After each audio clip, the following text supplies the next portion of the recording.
que quand tu regardes l'équipe de France, tu sens qu'en réalité, il y a du travail. Il y a beaucoup de travail à faire. Ils sont champions du monde en titre. On est à 6 mois de la Coupe du Monde. Quand tu les regardes jouer, tu te dis que c'est insuffisant. Ils peuvent faire beaucoup mieux. Salam, salam, outsider. Le débrief commence maintenant.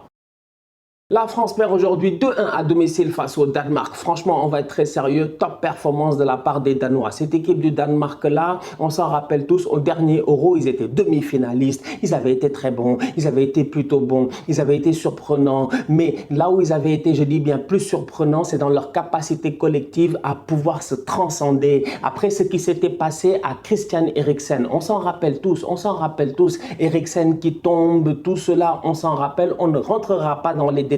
Dieu merci, aujourd'hui, il va beaucoup mieux. Après cet événement malheureux-là, les Danois, je dis, d'un seul homme, ils se sont levés et ils sont allés jusqu'en demi-finale de l'Euro. Et dans cet Euro-là, on a eu l'occasion de voir des top players, des Maleux qui a fait une bonne rencontre aujourd'hui, des Damsgaard qui est rentré en deuxième mi-temps, bref, d'excellents joueurs de football. Cette équipe de Danemark-là, tu sens réellement qu'elle est en mission en ce moment. C'est pas une équipe de tocards. Ils ont fini premier de leur qualification en Coupe du Monde. Ils vont être au Qatar. Donc du coup, la France joue aujourd'hui face au Danemark.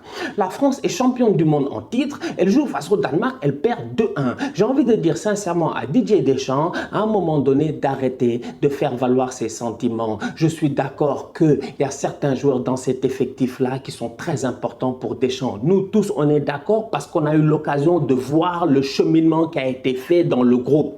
On sait que Hugo Lloris est important, c'est le capitaine. Mais à un moment donné, il y a des questions à se poser. Quand tu vois les performances de Mike Maignan avec l'AC Milan, quand tu vois que Mike Maignan cette saison en Serie A, c'est 17 matchs sans 17 clean sheets, donc 17 matchs sans but encaissé sur 32, tu peux te poser des questions à savoir pourquoi Mike Maignan, on ne lui donne pas sa chance en équipe de France. Je pense qu'aujourd'hui, il y a un renouveau qui a le droit d'être lieu, qui doit avoir lieu. Franchement, Mike Maignan, on parle du Boy Konaté qui n'a pas été appelé. Ok, Saliba, il rentre. C'est vrai que l'alignement défensif n'est pas bon et tout. Mais que dire de Raphaël Varane? Parce qu'à un moment donné, sincèrement, Raphaël Varane, je le dis et je le répète encore une fois, c'est un excellent joueur de football. Il n'y a pas grand-chose qu'on peut dire parce que Varane, qu'on le veuille ou non, il a gagné.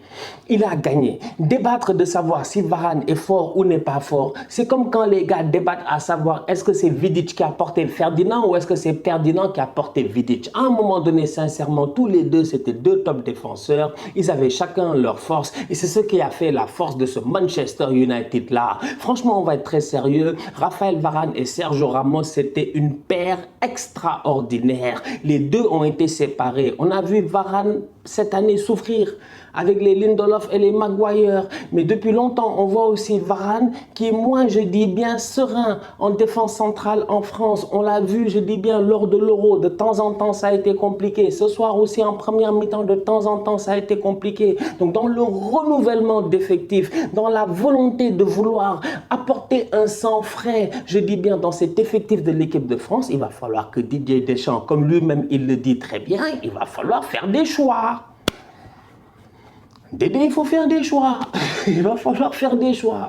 Franchement, il va falloir faire des choix. C'est-à-dire qu'il faut changer cela. Maintenant, c'est vrai, tu as besoin d'une certaine stabilité et tout. Mais quand je vois la France aujourd'hui face au Danemark et quand tu vois la deuxième mi-temps et quand on peut dire même que les Français ont pris ce match-là très au sérieux, c'est pas comme les autres, on va en parler, les Belges, tout ça là, qui n'ont rien à faire de leur match. Les Français ont pris le match très au sérieux et ils ont fait de graves erreurs défensives et les Danois en ont profité. Franchement, il y a un renouvellement, je pense, qui doit être complet, qui devra être fait malgré tous les sentiments et le lien qu'il peut y avoir entre ce groupe-là qui a été champion du monde et Didier Deschamps. Antoine Griezmann a vécu une saison compliquée. On le voit aujourd'hui au milieu de terrain, c'est difficile. C'est difficile. Franchement, c'est pas facile. C'est-à-dire que sur certaines combinaisons, tout ça, mais Grisou, tu t'attends à ce qu'il presse. Il n'a pas pressé. Bref, tu sens que c'est pas le top Griezmann. Mais dans tous les cas, vous-même, vous savez, c'est l'enfant de Didier. Il est intouchable. Donc Griezmann restera titulaire dans cette équipe-là. On va parler de Karim Benzema. Top performance de la part de Karim Benzema. Franchement, on va être très sérieux. Il a été excellent encore une fois. Karim Benzema est en mission pour le ballon d'Or. À mon humble avis, ça ne sert plus à rien d'être là et d'attendre jusqu'à la cérémonie du Ballon d'Or. Le boy est beaucoup trop fort. Il est là en train d'enchaîner les matchs. Il faut battre le fer quand il est chaud. On va être sérieux, le fer est chaud, Benzema est chaud et il est en train de frapper, je dis bien, sur l'enclume. Il n'a plus aucune pitié. Le boy arrive aujourd'hui face aux Danois. Malgré la défaite, on peut dire que Benzema a fait une top performance. La France a perdu, mais Benzema, lui, il a gagné.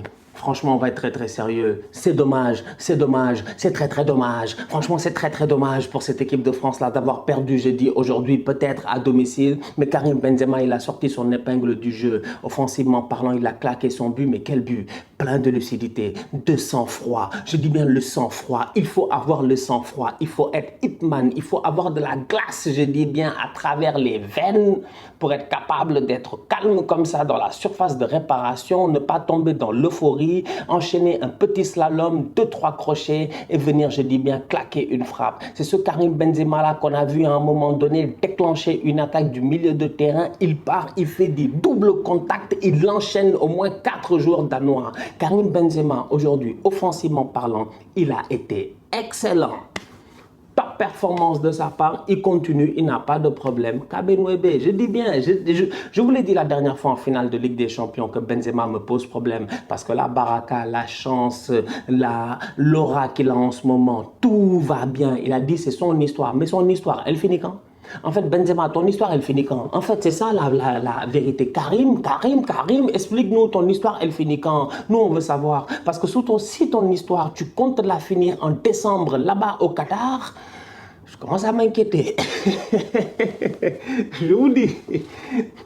Il est en mission pour être champion du monde. En fait, le Ballon d'Or, c'est nous qui en parlons. Mais Benzema ne parle même plus du Ballon d'Or. Lui, en ce moment, son problème, c'est d'être champion du monde. Donc, il va falloir que collectivement, l'équipe de France se gère. Parce qu'offensivement parlant, Karim Benzema, sincèrement, il est au top de sa forme en ce moment. Højbjerg de Tottenham, il a été excellent au niveau du milieu du Danemark. Franchement, il a été très bon. Et encore une fois, aujourd'hui, si tu regardes son match, si tu fais genre caméra isolée de temps en temps, tu regardes Højbjerg, tu comprends ce que Mourinho avait dit sur Højbjerg quand il disait que quand il est arrivé à Tottenham, il s'est rendu compte que Højbjerg, c'était le boy qui était le plus intéressé par la tactique. C'est celui qui posait le plus de questions, c'est celui qui sûrement finirait coach. En fait, tu vois que c'est un gars qui est très intelligent, il est très intelligent sur un terrain de football. Il a une très belle vision, une excellente vista, le tempo est toujours bon. Défensivement, son placement est très pertinent. Franchement, il sait colmater quand il le faut, couvrir aussi quand il le faut. Højbjerg, c'est vrai que c'est un travailleur de l'ombre, mais aujourd'hui, au Stade de France, malgré le bon match de Eriksen, de Maleux, de Cornelius qui a claqué un doublé, on peut dire que Højbjerg,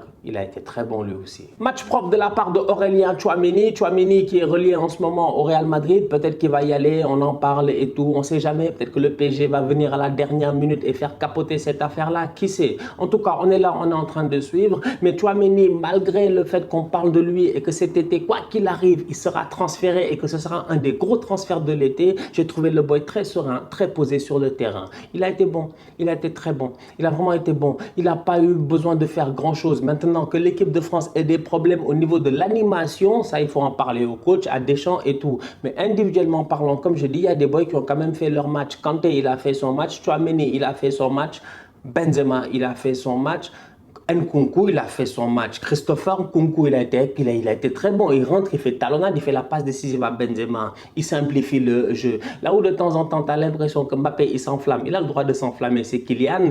Là, de temps en temps, tu as envie de lui dire simplifie. Et Nkunku, dans le jeu à une touche et tout, il a été très bon. Très complémentaire avec Benzema lui aussi. Meilleur joueur de la Bundesliga.